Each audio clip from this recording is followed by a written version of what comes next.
प्रथम लागू दो चरण को, धनी ए न छुड़ायो किन।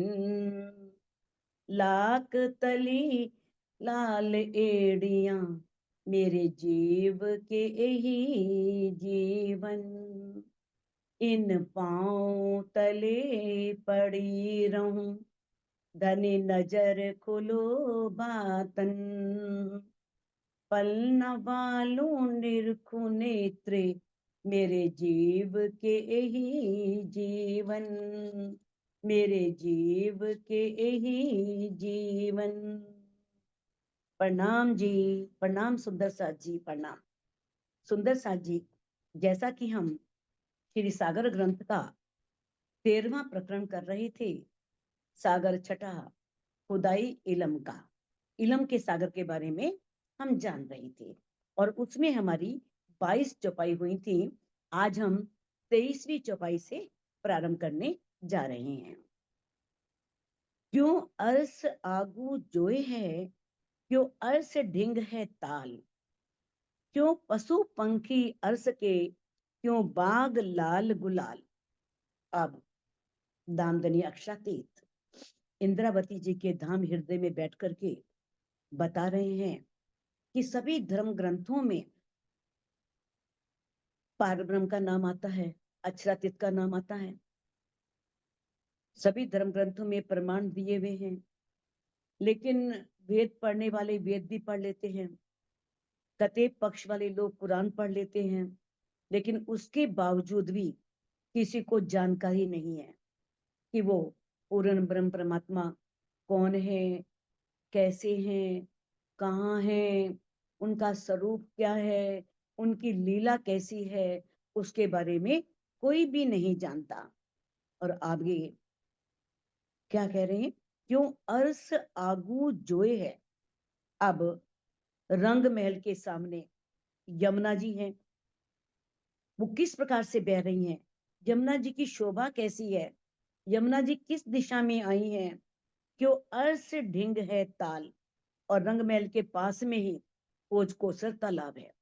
ये नाम तो सबने पढ़े, पुराण में ये प्रमाण आते हैं, लेकिन पढ़ने के बाद भी कोई ये नहीं बता सकता कि वो होज कोसर तालाब है कहाँ, रंग महल के किस तरफ है, कितनी दूरी पर है, उसकी शोभा क्या है, कैसे उसके अंदर टापू महल है, उस होज कोसर के बारे में कोई भी नहीं जानता।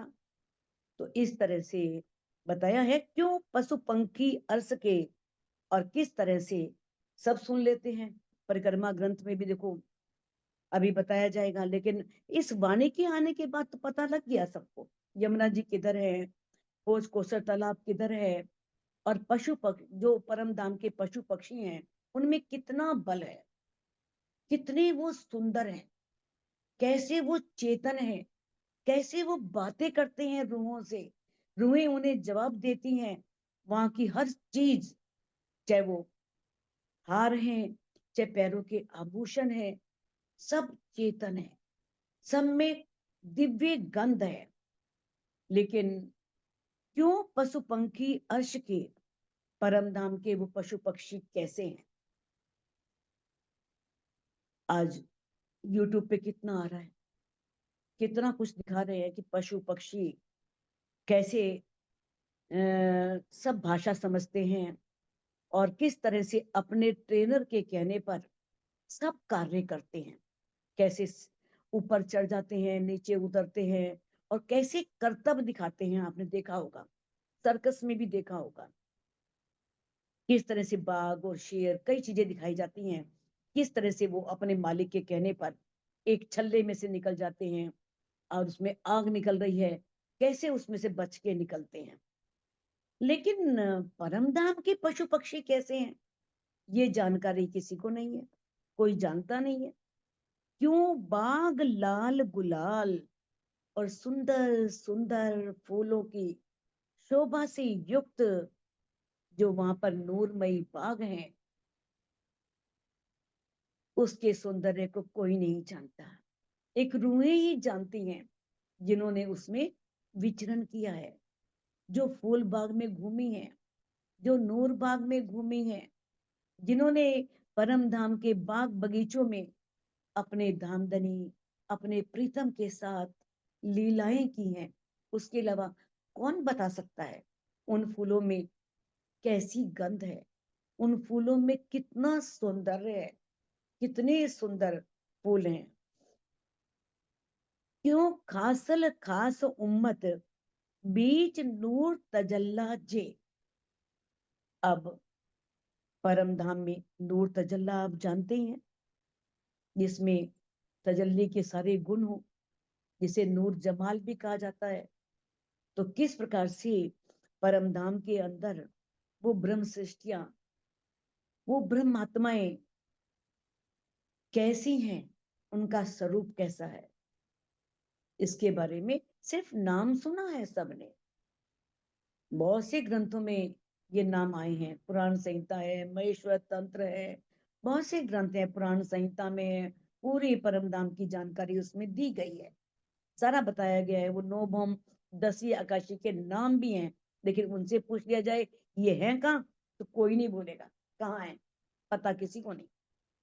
बस नाम सुन लिए, नाम से क्या होता है, जब तक पहचान ना हो, जब तक पता ना हो, खाली नाम सुन लो, जब तक पता ही नहीं वो है कौन, कहाँ का रहने वाला है, उसका काम क्या है, वो क्या क्या काम कर सकता है, उससे हम क्या काम करवा सकते हैं, पता ही नहीं, तो खाली नाम से, नाम की जानकारी से कोई लाभ नहीं होता। तो कहते हैं कि वो परम धाम में वो ब्रह्म सृष्टियां कैसी हैं, क्यों खास उम्मत दूसरी जो कहीं बीच नूर के। और नूर किसे कहा है, अक्षर ब्रह्म को।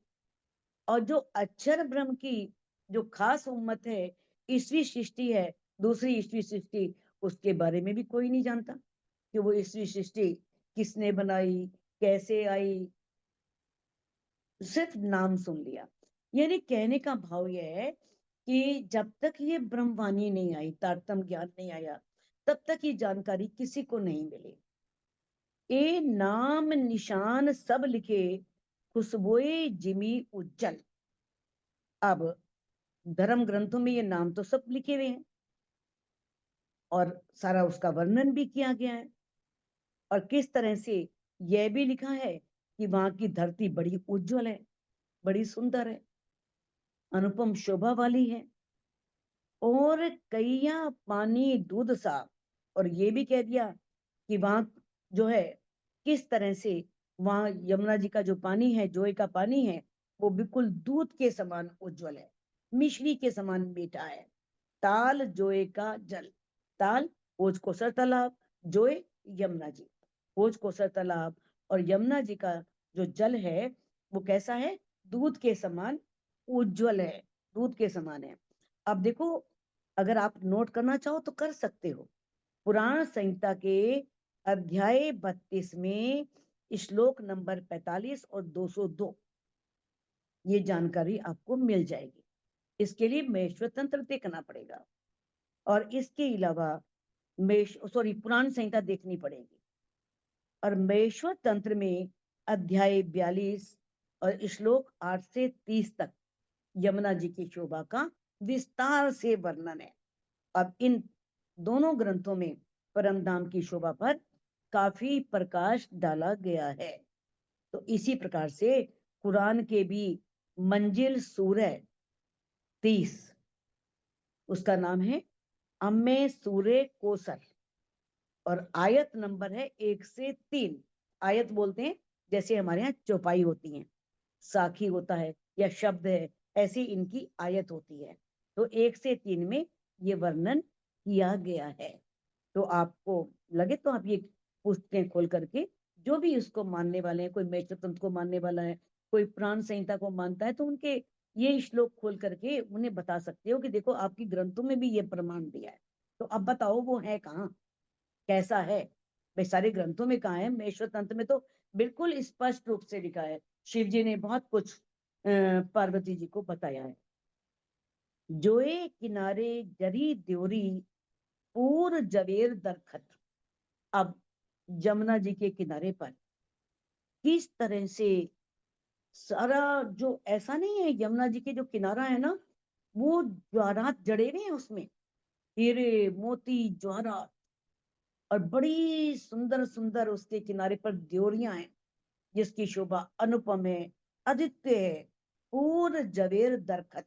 और वहां के वृक्ष यहाँ जैसे वृक्षों के जैसे नहीं है, वहां के वृक्ष भी ज्वारातों से बने हैं, जवेरों से बने हैं।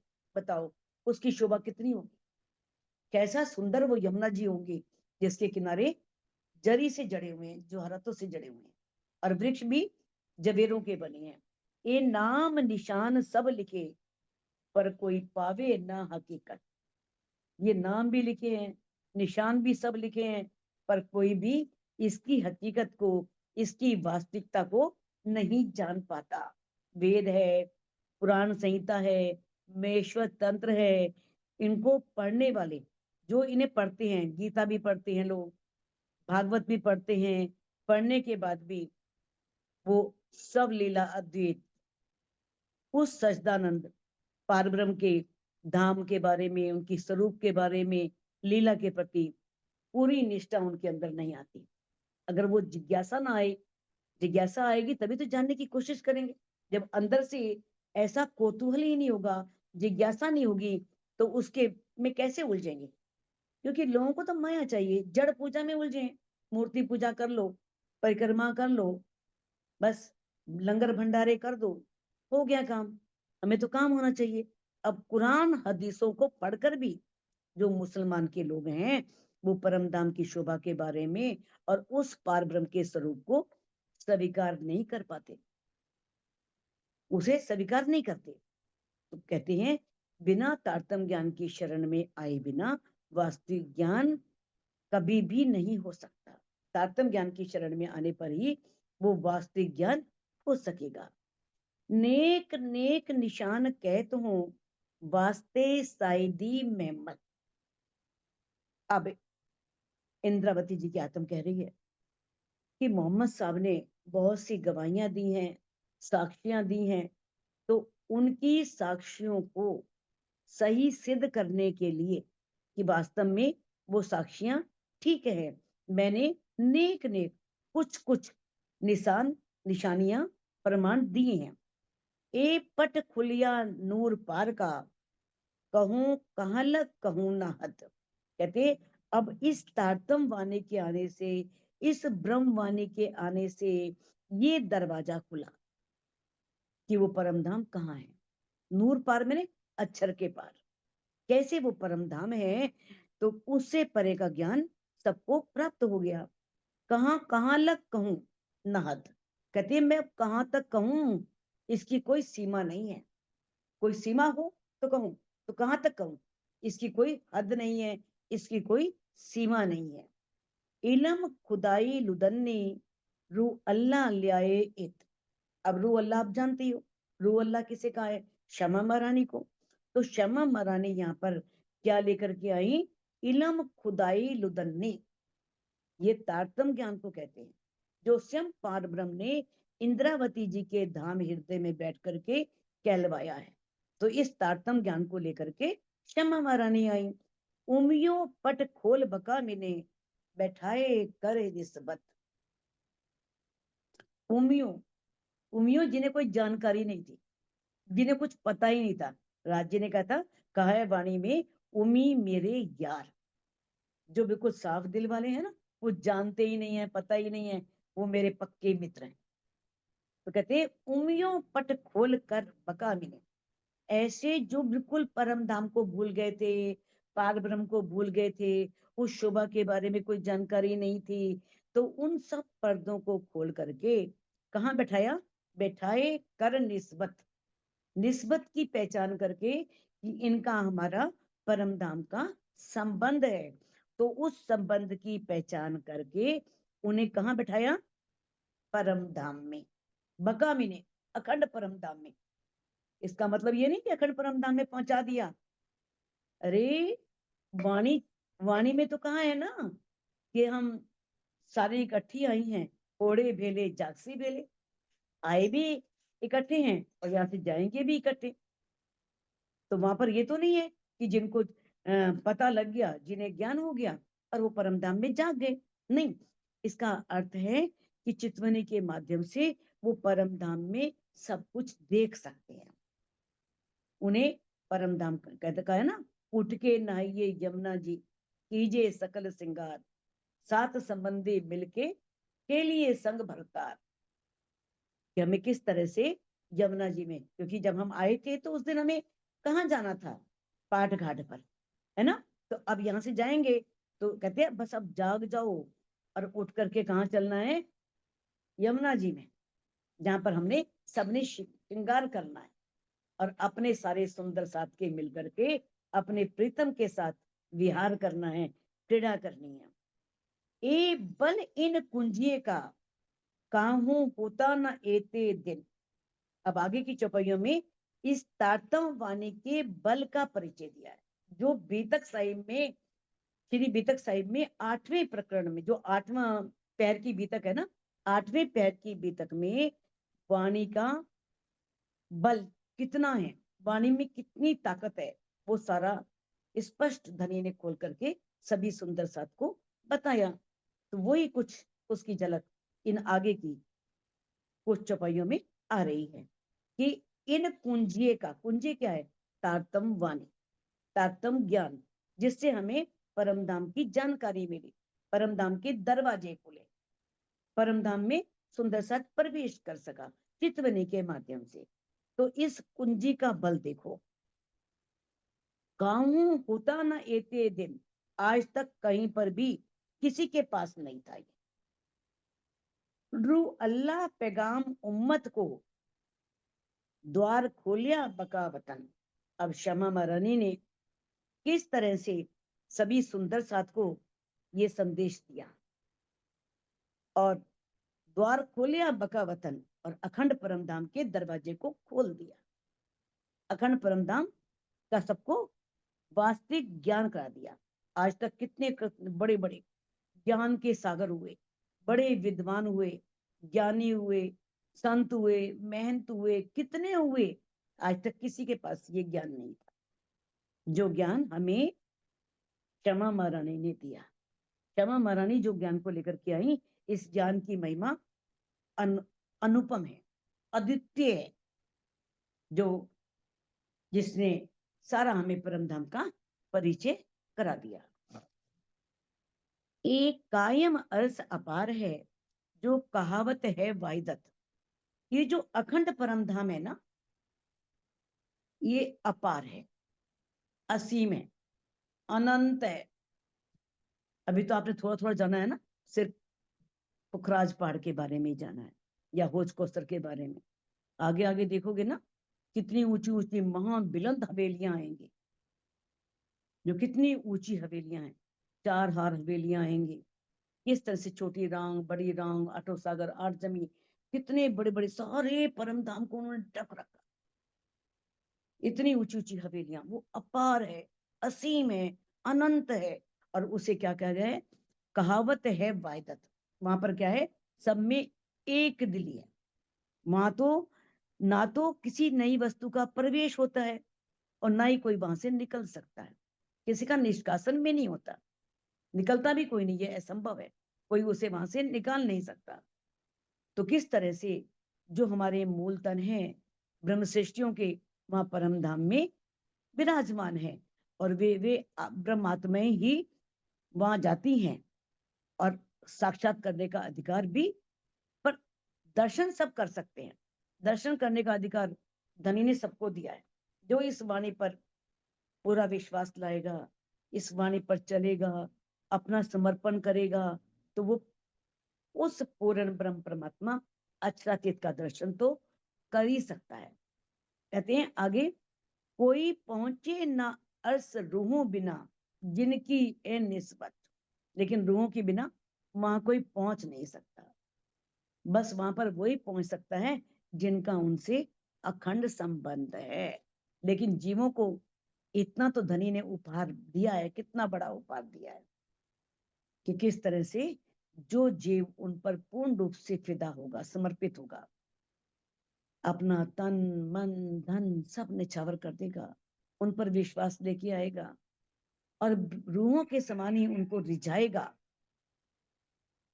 तो वो किस तरह से उस यानी कि जो योग माया के ब्रह्मांड में सत्स्वरूप है, उसकी पहली बहिष्ठ में उसके जीव अखंड होंगे, उसके जीव भी अखंड होंगे। तो इससे बड़ा और क्या उपहार होगा। ए बल देखो कुंजिए का, जिन बेवरा किया बेशक। अब इंद्रावती जी कह रहे हैं कि इस तारतम वाणी की महिमा देखो, इसकी शक्ति देखो, जिसने सबको बेवरा किया बेशक, सारा वर्णन कर दिया हद से लेकर के परम धाम का। हद पार बेहद है, बेहद पार अक्षर, अक्षर पार वतन है, जागिए इन घर वतन। कितना क्लियर कर दिया कि हद में इस 14 लोक के ब्रह्मांड की पूरी जानकारी, बेहद में योग माया के ब्रह्मांड की पूरी जानकारी, फिर इससे पले जो सदरतुल मुंतहा, जिसे अक्षरधाम कहा है, योग अक्षरधाम कहा है, जबरूत योग माया का ब्रह्मांड, और उससे आगे योग माया के ब्रह्मांड से आगे जो यमुना जी के साथ लगता हुआ अक्षरधाम है, उसकी पूरी जानकारी दी, बेवरा किया और सबको बेशक कर दिया। उसमें कोई शक नहीं, कोई संदेह नहीं। ए भी बेवरा दिखाइया, जो गैब खिलवत का इश्क, जो परम धाम में भी नहीं था, जो ब्रज और रास में भी सुख नहीं मिला, जो धामधनी की खिलवत की गुज बातें थी, उनका गुज इश्क था, उस इश्क को भी तारतम ज्ञान ने सब वर्णन कर दिया, सब स्पष्ट कर दिया। ए बल देखो कुंजी का, जिन दिखाई निस्बत।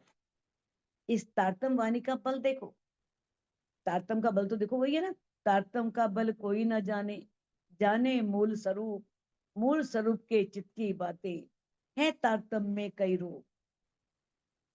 कहते हैं कि किस तरह से इस तारतम वाणी ने हमें निस्बत की पहचान कराई, हमारे अखंड संबंध की, हमारी जो हमारे प्राण प्रीतम से अनादिकाल से संबंध है, उसकी पहचान हमें करवाई। ए जो रूहें जात हक की, जिन बेसक देखी वायदत।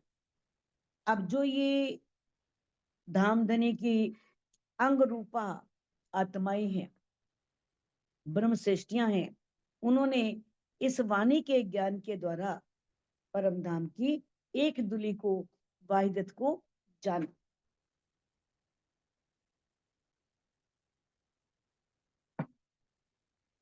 ए बल देखो कुंजिए का, खूब देखी हक सूरत। आज तक उस पार ब्रह्म की सूरत के बारे में कोई जानता नहीं था। हाँ, मोहम्मद साहब ने जरूर कुरान में वर्णन किया है कि कैसे किशोर स्वरूप है, उनकी अमृत जुल्फे हैं, कैसे उसमें से हीना की सुगंध आती है, उनका थोड़ा वर्णन किया है चेहरे का, लेकिन किसी ने आज तक उस हक सूरत को देखा नहीं। ये इस तारतम वाणी का बल है, जिन्होंने धामधनी के स्वरूप को बहुत ही अच्छी तरह से देखा। किसने? ब्रह्म सृष्टियों, परमहंसों ने उनकी सूरत को भी देखा। हक के दिल के भेद जो, तो इल्मे देखी मार्फत। तो सुंदर सा जी, मार्फत तो आप जानते ही हो, मार्फत किसे कहते हैं? मार्फत तो राज्य के दिल को कहते हैं। तो देखो, हक के उस पार ब्रह्म के दिल में जो भी भेद है, जो भी इश्क है, आनंद है, वायदत है, निस्बत है, किलवत है, उसकी मार्फत का किसी को कुछ भी पता नहीं था। अभी श्रृंगार ग्रंथ में आगे जाओगे ना, सारा स्पष्ट होगा। इश्क की मार्फत क्या है, इश्क की हकीकत क्या है, इल्म की मार्फत क्या है, इल्म की हकीकत क्या है, ये सारी जानकारी धामधनी ने इस वाणी के माध्यम से अपनी रूहों को दी। तो किस प्रकार से श्यामा जी और सखियां क्या हैं? राज्य के दिल का हकीकत का स्वरूप है, ये हकीकत का स्वरूप है सारी श्यामा जी सखियां। और हकीकत के इश्क में डूबी हुई वो उस आनंद में जब रूह बहुत डूब जाती है तो तब वो जान पाती है उस इश्क के बारे में, वहदत के बारे में, निस्बत के बारे में, खिलवत के बारे में। मार्फत के उस स्वरूप की पहचान इस जागने के ब्रह्मांड में सिर्फ तारतम ज्ञान से मिलती है। वो ब्रज में भी नहीं थी, रास में भी नहीं थी, परम धाम में भी नहीं थी। परम धाम में भी रूहें नहीं जानती थी राज्य के दिल के गुज भेद को। अगर जानती होती तो कभी भी रब्द ना करती, इश्क रब्द ना करती। तो कहते हैं हक के दिल के भेद वो जो राज्य के दिल के भेद थे, वो इस वाणी ने हमें उस मार्फत की, उनके दिल के कुछ भेदों की जानकारी कराई। कहाँ कहूं बल कुंजिए का, रूहें बड़ी रूह निस्बत। कहते अब मैं इस वाणी का, जो ये तारतम वाणी है, इसके बल में, इंद्रावती जी कहती है, इसकी शक्ति के बारे में क्या कहूं, क्योंकि इसके ज्ञान के द्वारा ही हमें पता लगा कि श्यामा जी सखियों के बीच में क्या संबंध है। यानी कि सभी सखियां श्यामा जी की ही अंग रूपा है और राजी की अंग रूपा श्यामा जी है। और हक बड़ी रूह रूहन की इन इल्मे देखी खिलवत। और किस प्रकार से जो राजी के दिल का स्वरूप है, हक बड़ी रूह, जो श्यामा महारानी है और रूहें हैं, इनका आपस में संबंध क्या है, हमारा उनसे निस्बत क्या है, इस इल्म ने हमें सारी खिलवत की जानकारी दी, सारी उन बातों की जानकारी हमें पता लगी। अब बताया कि खिलवत का स्वरूप क्या है, हकीकत का है खिलवत का स्वरूप, क्योंकि खिलवत हकीकत में है, राज्य के दिल में है तो मार्फत है, अगर वो लीला रूप में है तो हकीकत है। और किस तरह से उसकी मार्फत क्या है, राज्य का मार्फत का स्वरूप दिल, जिसने अपने अंदर क्या क्या है, निस्बत, वाहिदत, खिलवत, संपूर्ण परमधाम जिनके दिल में ही समाया हुआ है, वो है मार्फत। मार्फत में सफ है, जैसे होता है ना बर्फ, बर्फ है, ढकी हुई है, बिल्कुल ठोस रूप है, जब वो पानी के रूप में बह रही है तो वो हकीकत है। ऐसे ही धामधनी जब लीला में है, सखियां हैं, श्यामा जी हैं, अक्षर ब्रह्म है, या जो भी लीला रूप में है जानकारी, वो सारी हकीकत है। ए बल देखो कुंजिए का, नीके दिखाया हक इश्क। अब इस तारतम वाणी का बल देखो, इसकी शक्ति देखो, जिसने हमें धामधनी के इश्क की अच्छी तरह से पहचान करा दी। इससे पहले हम धामधनी के इश्क के बारे में नहीं जानते थे, तभी अपना इश्क बड़ा कहते थे। हमें इस वाणी के द्वारा ही पता लगा कि हमारे प्रीतम का इश्क कितना बड़ा है, कितना वो हमसे प्रेम करते हैं, कितना वो हमसे लाड करते हैं। जुदे बैठाए लिखी इसारतें, जासो समझे रूप बेशक। राज्य ने चाहे सखियों को भले ही जुदे बैठाए, अपने चरणों में रखा। देखिए इस संसार में कहाँ कर दिया, अलग अलग स्थानों पर जुदे जुदे, कोई पंजाब में, कोई राजस्थान में, कोई असम में, कोई नेपाल में, सब अलग अलग दूर दूर और अलग अलग पंथों में भेज दिया। जुदे जुदाए बैठाए, अलग अलग बैठा दिया। और अनेक धर्म ग्रंथों में सारे संकेत भी दे दिए, सब इशारे भी दे दिए, ताकि मेरी रूहें समझें और समझ करके वो वास्तविकता को जान जाएं और वो बेशक हो जाए, उनके अंदर कोई भी संदेह ना रहे। इस तरह से वो तारतम वाणी लेकर के आए और अपनी रूहों को इस ज्ञान के माध्यम से बेशक किया, शक से दूर किया। एक बल देखो इन कुंजियों का, बातें छिपी हक दिल की। अब आगे जानकारी दी है, तारतम ज्ञान ज्ञान जो है, जो ये ब्रह्मवाणी है, उसकी महिमा कितनी है, उसका बल कितना है, जिसमें धामधनी के दिल की छिपी हुई सभी गुज बातें, उनकी जानकारी मिलती है। छिपी हक दिल की, जितनी भी राज्य के दिल में बातें छिपी हुई थी, ए सब समझी जात हैं, है अर्श की गुज जेती। परमधाम की जो भी गुप्त बातें थी, रहस्य थे, जो आज तक रूहे नहीं जानती थी, वो सब धनी ने इस वाणी में स्पष्ट कर दी, सबकी जानकारी दे दी। तारतम ज्ञान जो है ना, यानी कि कुंजी है एक तरह की, और उसी के द्वारा ही, यानी कि सिर्फ ये नहीं है कि हमने तारतम ले लिया, 6 चौपाइयां पढ़ ली और हमें सारी जानकारी मिल गई। 6 चौपाइयां तारतम पूरा नहीं है, वो तो बीज मंत्र है, बाकी तो पूरी वाणी ही तारतम मंत्र है, क्योंकि पूरी वाणी में धामधनी की और घर की पूरी पहचान है। देखो बल इन कुंजिए का, ए जो लिखी रमूजे हक। अब कहते हैं इस वाणी का बल देखो, इस वाणी की शक्ति देखो, जो धामधनी ने रमूजे लिखी हैं। कहते हैं ना, कहावत आती है ना पंजाबी में, गूंगे दिया रमजा, गूंगे दी माई जानती है। पंजाबी में बोलते हैं कि गूंगे के जो इशारे होते हैं ना, तो गूंगे की माँ समझ जाती है बच्चा मांग क्या रहा है, ये मांग रहा है।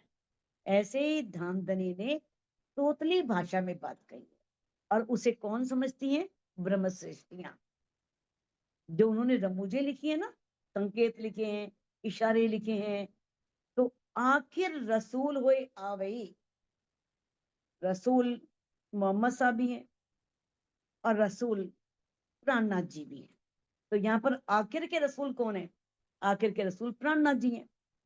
जब आखिर में खुद अल्लाह ताला, जब स्वयं सच्चिदानंद पार ब्रह्म, पूर्ण ब्रह्म परमात्मा अक्षरातीत आएंगे, इलम खुलावे बेशक, उनके ज्ञान से ये सब रमूजे खुल जाएंगे, सारी इशारतें खुल जाएंगी, सब रहस्य खुल जाएंगे।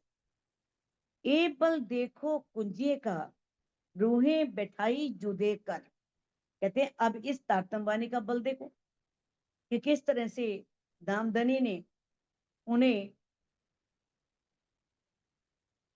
बैठाया, तो अपने चरणों में है नीचे, और कहा इस संसार में अलग अलग कर दिया।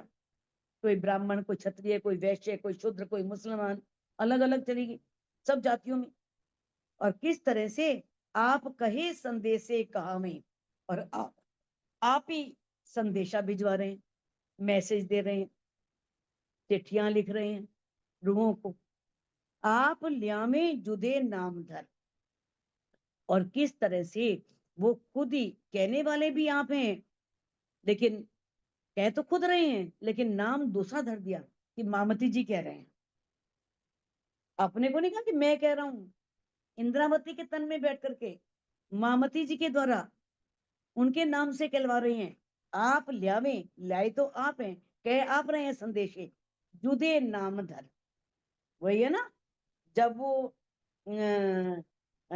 संदेशा लेकर आए तो रसूल कहलाए, संदेशा दे के वापिस फिरे तो वही के वही, फिर वही राजी बन गए, धामधनी बन गए। तो संदेशे भी खुद भेज रहे हैं, लेकिन नाम दूसरे। वहां पर नाम धराया रसूल साहब, और यहाँ पर नाम धरा रहे हैं वाणी में, मामती जी कह रहे हैं, जुदे नाम धर, दूसरे नाम धर करके सारे संदेशे भिजवा रहे हैं। बल क्यों कहूं इन कुंजिए का।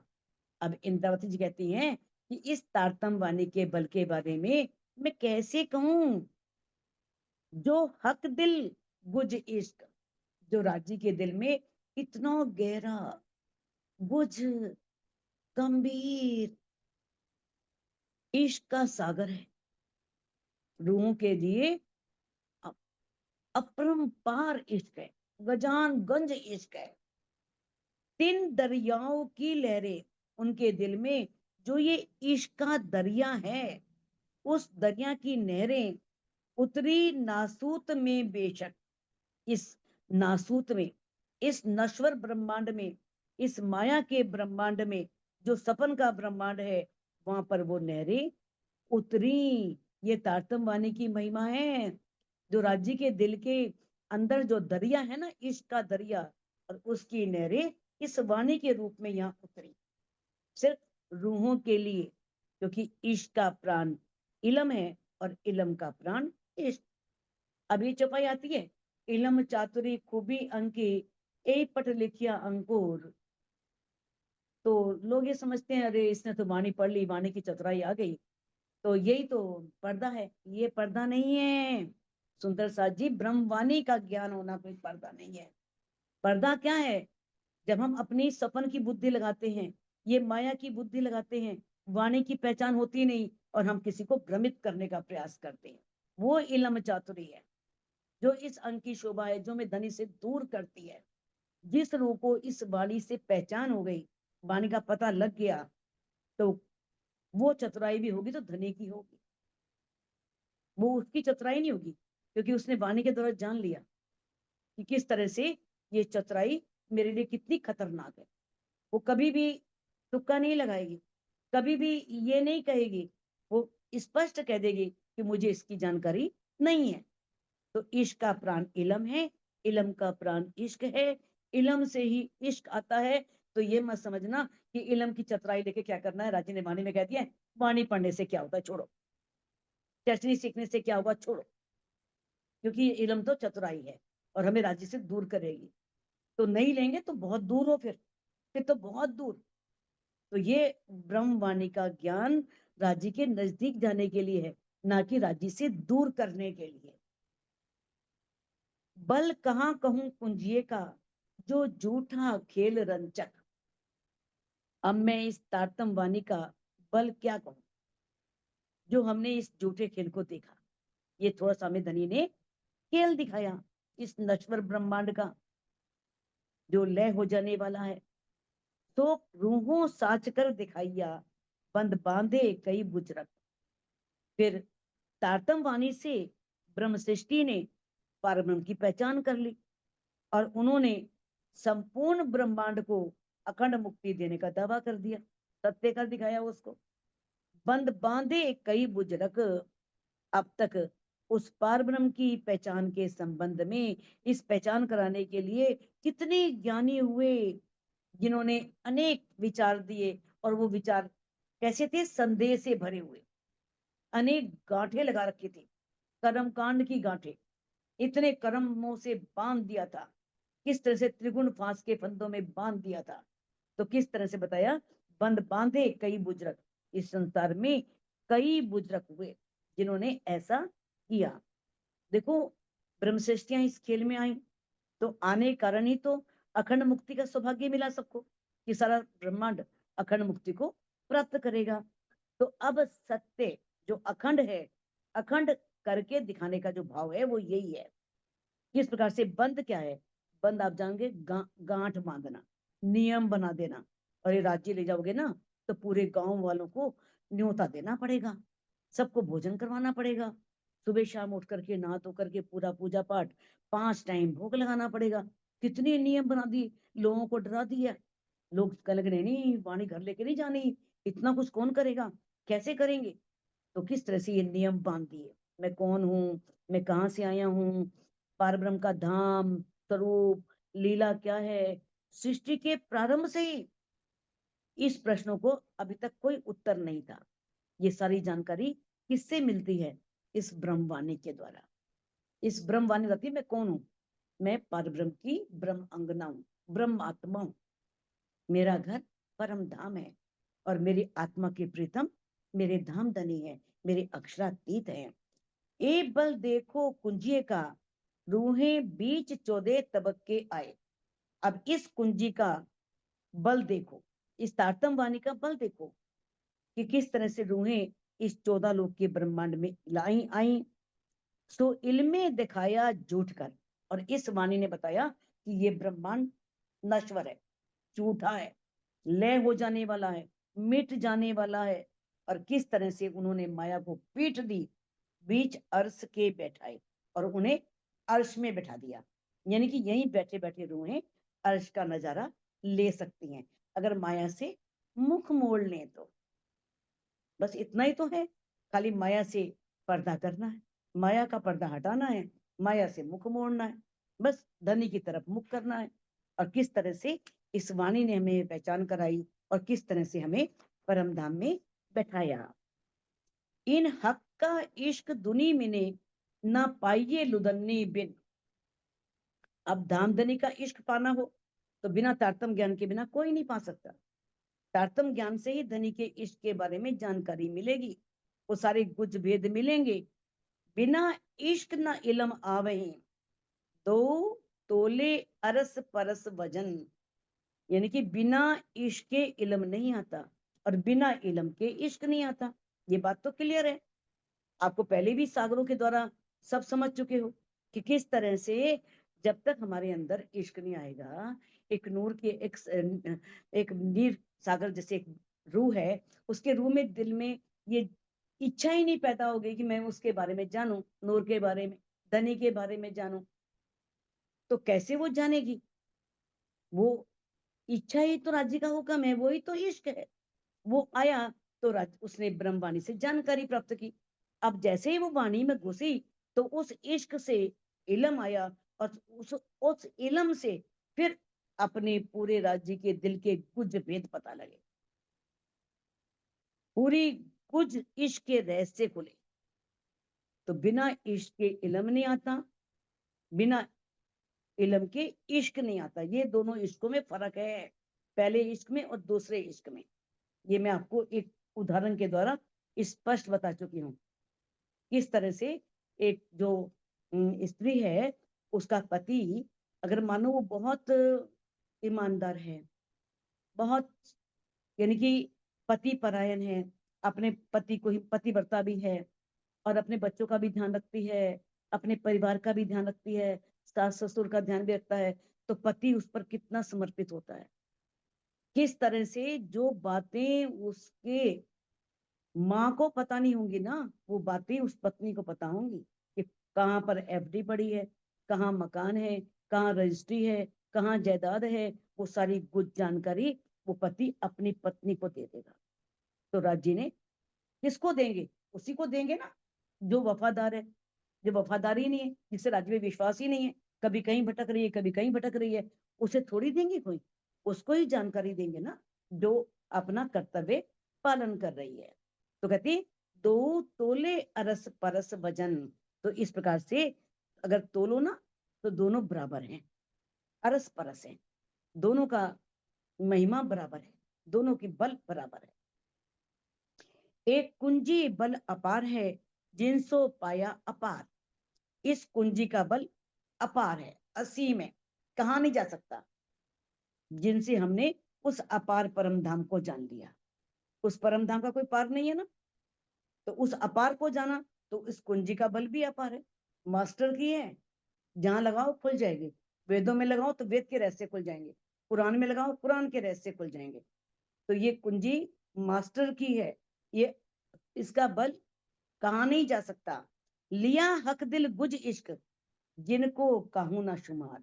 इस कुंजी से हमने राज्य के गुज इश्क की जानकारी प्राप्त की, जिसका कोई शुमार नहीं है, जिसकी कोई सीमा नहीं है, जो अनंत है, असीम है, अपार है। ए इलम कुंजी अर्श की, रू अल्लाह ल्याए हक पे। ए इलम कुंजी अर्श की, ये जो ज्ञान है ना, तारतम वाणी का ज्ञान, ब्रह्म वाणी का ज्ञान, ये परम धाम की चाबी है।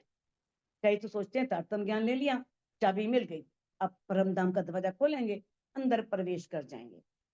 तारतम ज्ञान लेने से परम धाम में प्रवेश नहीं मिल सकता। ये तो नर्सरी कक्षा है, आपने नर्सरी कक्षा में प्रवेश किया, जब तक आगे की पढ़ाई नहीं करोगे तो कैसे उस प्राणत तक पहुंचोगे?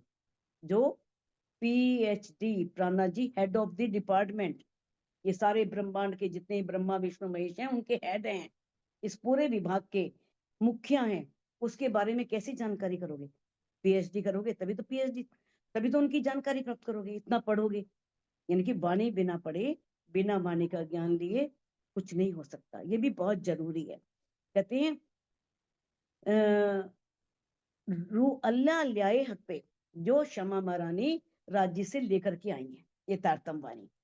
माए कई गुज हक दिल की, जिसमें राज्य के दिल की बहुत गुज बातें हैं, बड़ी गुप्त बातें हैं, तो सब देखी इन कुंजी से। वो सब हमने इस तारतम वाणी से देखी, इस कुंजी के द्वारा देखी। आसमान जिमी के बीच में बातें बिना हिसाब, दिन में बातें जो हक की, सो लिखी मिने किताब। सुंदर साथ जी, ये चौपाई बहुत महत्वपूर्ण है और मुझे बहुत अच्छी लगती है, बहुत ध्यान से सुनना। आसमान जमीन के बीच में, आसमान जानते ही आप, जमीन भी आप जानते हैं, 14 लोक का ब्रह्मांड।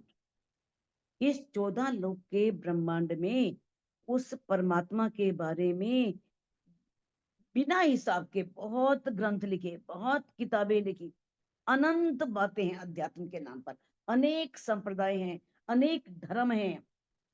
तिनमें बातें जो हक की, सो लिखी मैंने किताब। ठीक है, उसमें वर्णन किया, जानकारी दी, लेकिन अक्षरातीत के धाम के बारे में, उनके स्वरूप के बारे में, उनकी लीला के बारे में अगर पूर्ण ज्ञान होता उस किताबों में, तो सारे भव से पार हो गए होते, फिर तो सबको मुक्ति मिल गई होती, फिर तो सबने परम धाम को जान लिया होता, उस पार ब्रह्म को जान लिया होता। अब जो तिन में बातें जो हक की, जिसमें उन राज्य की सारी बातें हैं, सो लिखी मैंने किताब, वो इसी किताब में लिखी है, इसी ब्रह्मवाणी में लिखी है। इस ब्रह्मवाणी में पूरी जानकारी है। आज तक किसी भी किताब में, कुरान है, हदीस है, पुराण संहिता है, मेश्वर तंत्र है, भगवत गीता है, कितनी भी किताबें हैं, सच्चिदानंद परब्रह्म की पूरी जानकारी किसी में नहीं है। और इस किताब में, इस वाणी में, ब्रह्मवाणी में सारी बातें खोल करके धनी ने बताई हैं। या जाहिर या बातून, रमूजे या इशारत, चाहे वो जाहिरी ज्ञान हो, चाहे गुज बात हो, चाहे इशारे हो, चाहे रहस्यमयी बातें हो, सो खोलिया सब इन कुंजिए। वो सारे इशारे, सारे रहस्यमयी बातें, सारे जाहिरी भेद, बातिनी भेद इस तारतम वाणी से खुलते हैं। चाहे वो हकीकत की बात हो, चाहे मार्फत की बात हो, सब बातें ये वाणी ही जानकारी देती है कि हकीकत है क्या, मार्फत है क्या, वायदत है क्या, निस्बत है क्या। जो भी धनी ने छिपी बातें, कुछ बातें कही हैं, वो सब इस चाबी से ही खुलती हैं। अव्वल से आखिर लग किया कुंजिए सबका काम। जब से ये सृष्टि बनी है तब से लेकर के अंत तक, आखिर तक, महाप्रलय तक, प्राणियों का एक ही तो काम है, एक ही लक्ष्य है, भवसागर से पार हो जाना, ताकि हम आवागमन से मुक्ति मिल जाए, बार बार इस संसार में आए नहीं, जाए नहीं। तो यही काम तो है सबका। हयाती 14 तबकों, इस 14 लोक के ब्रह्मांड को अखंड करने का काम दई कायम बिस तमाम, सबको अखंड मुक्ति का द्वार खोल दिया। पूरी बहिश्ते बना दी, 8 बहिश्ते योग माया के ब्रह्मांड में, और सबको अखंड करने का दावा कर दिया इस ब्रह्मवाणी ने। कहूं दुनिया 14 तबक में, कैया न हक का एक हरफ। अब इस 14 लोक के ब्रह्मांड में कितने ग्रंथ हुए हैं, कितने ज्ञानी हुए, विद्वान हुए, कितने बड़े बड़े हुए हैं, किसी ने भी परम पार ब्रह्म के बारे में एक अक्षर नहीं कहा। नाम तो जरूर है, किसी ने उसे दिव्य ब्रह्मपुर धाम कह दिया, किसी ने उसे परम धाम बोल दिया, नाम तो दे दिए, लेकिन किसी ने बैकुंठ को ही मान लिया, किसी ने निराकार को ही मान लिया, किसी ने योग माया के ब्रह्मांड को ही मान लिया, लेकिन असल परम धाम की जानकारी किसी को नहीं मिली। कोई भी उस पार ब्रह्म के एक हर्फ के बारे में भी जान नहीं सका। तो हक सूरत क्यों कह गई, जब हक का नाम ही नहीं सुना, उस पार ब्रह्म का नाम ही नहीं सुना, नाम तो सुना लेकिन एक अक्षर उसके बारे में बोल नहीं सकते, तो वो उस पार ब्रह्म की सूरत के बारे में कैसे कह सकते हैं कि उनकी सूरत कैसी है, उनका स्वरूप कैसा है। किन पाई न बका तरफ, क्योंकि किसी ने भी अखंड तरफ, अखंड जो परम धाम है उस तरफ का जरा भी ज्ञान उनको प्राप्त नहीं हुआ। जबकि पुराण संहिता में, मेश्वर तंत्र में पार ब्रह्म की उनकी कृपा से, उनके आवेश से ही बहुत कुछ वर्णन करवाया गया है। जो वेद है वो भी अपौरुषीय हैं, और कुरान भी अपौरुषीय है, किसी पुरुष ने नहीं लिखे, वो खुद उसने लिखवाए।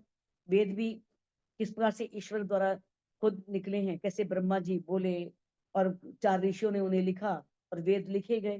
ठीक है, जिब्रील ने सारा काम कर दिया, सब में दे दिया, लेकिन कोई भी हक सूरत के बारे में नहीं बता सका, ना ही कोई परम धाम के बारे में बता सका।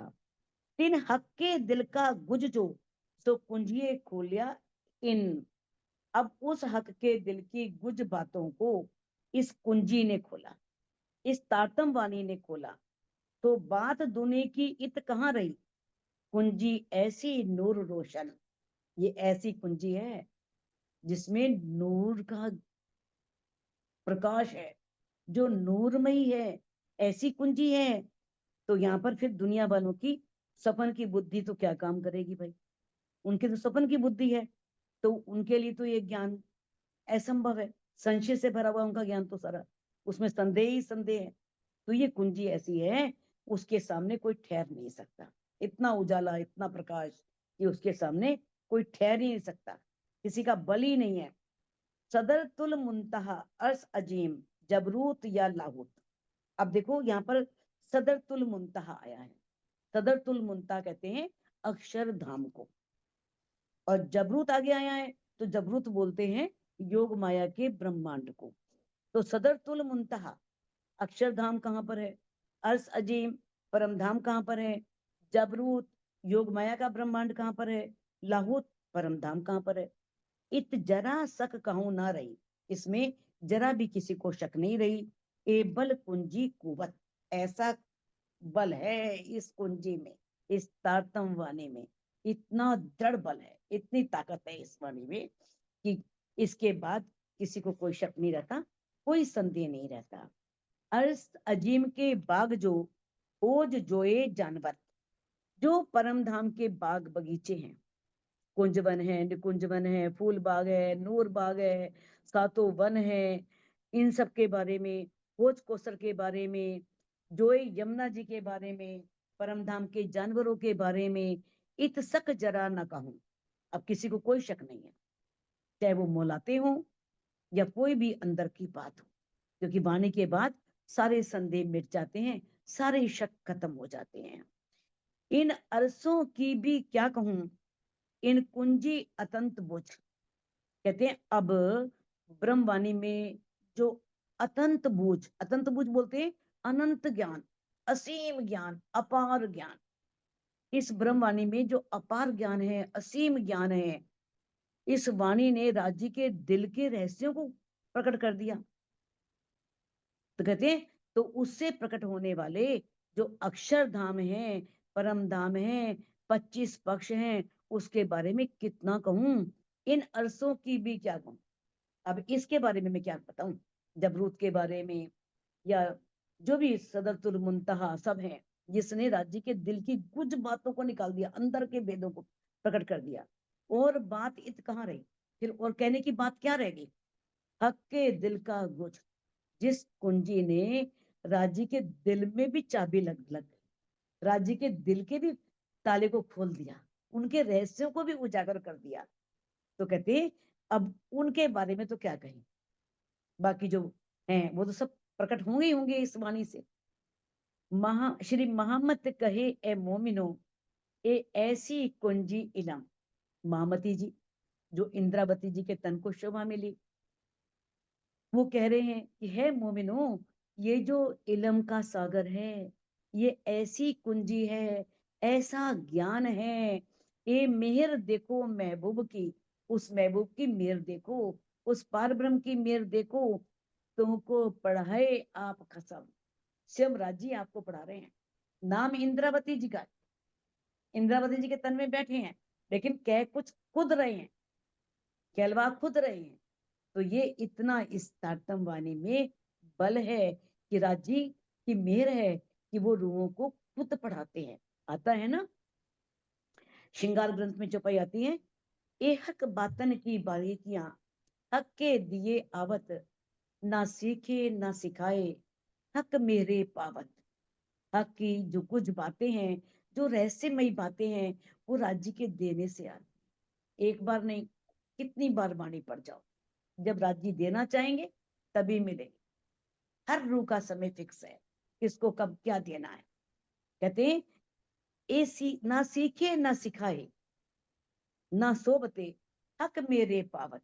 ना सीखने से आती है, ना सिखाने से आती है। कैसे आती है, ना किसी की संगत से आती है, स्वयं राज जी देते हैं। तो सुंदर साथ जी इस चौपाई को अनम्यूट करके आप दोहरा सकते हैं।